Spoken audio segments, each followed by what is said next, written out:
Perfectionism gets a bad rap, but in practice, it's not the enemy. Not if you know how to use it instead of letting it use you. It's helped me build some of my proudest work, but it's also wrecked more than a few evenings and a few relationships. Years ago, Samsung gave us a crazy deadline. Impossible on paper. But hey, impossible is just a dare to a team like ours. So we work day and night. 3 days in, 4 hours left on the clock. Done. Relief. High fives. Mission accomplished. Then they showed me the result. And yeah, it was exactly what the client asked for. But that was the problem. It was only what the client asked for. No soul, no spark, no surprise. So I said, you can do better. 7 tired faces, 4 hours left. But they went back in. And what they delivered, one of our best campaigns that quarter. That is perfectionism when it works. Now let me ask you something. Why do you want things to be perfect? Not in theory. I mean, really. Because it means something to you, right? Maybe it's about your reputation, your self-worth, your identity, your need to prove something, your fear of being less than. Perfectionism isn't random. It's the byproduct of meaning. You made something important, so now it has to be perfect. That was me with clients, and I've got a friend who does the same, but with everything. She works 80 hours a week at an NGO, then adds 10 hours of dance rehearsals on top of her 4-hour class. Why? Because in her mind, if it's not perfect, it's not worthy. But here's the kicker. She chose what to make important. Just like I did. Just like you do. We all decide, consciously or not, what gets our perfectionism.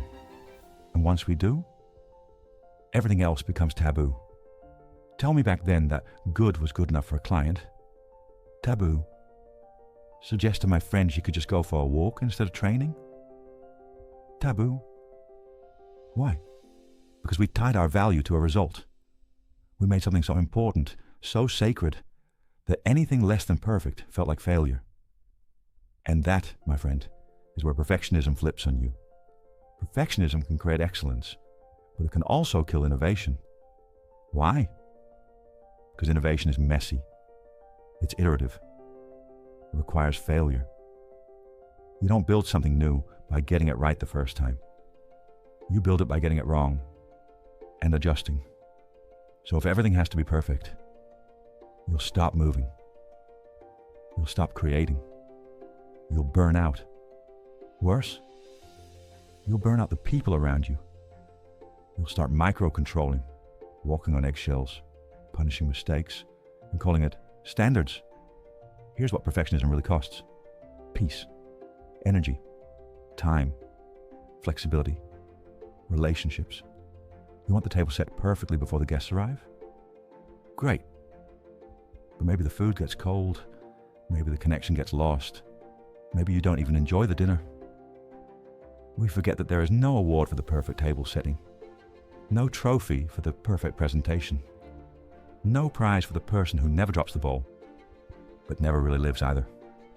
So how do you shift? You get honest.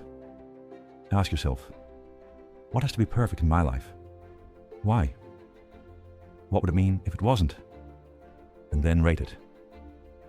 Really, from 1 to 10. How important is it? Really?